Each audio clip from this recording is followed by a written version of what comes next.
Welcome back to our HR interview series, where we break down common questions and teach you how to ask them.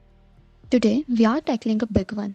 Can you share a challenge you faced and how you overcame it? This is a classical behavioral question that tests your problem solving skills. And we have got the perfect formula to help you answer this like a pro, the STAR method. So, STAR stands for S for situation, that what was the challenge you faced? T for task, what did you need to achieve?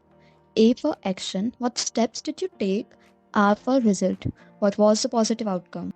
Let's see how the STAR method works with a quick example. During a group project at university, we struggled to meet deadlines because tasks were not assigned clearly. I took the initiative to organize the team and streamline the workflow. I created a task tracker, assigned roles based on sprints, and scheduled regular check ins to monitor progress. We completed the task a week early and earned top marks for our work. Don't forget to like, share, and subscribe for more tips and insights.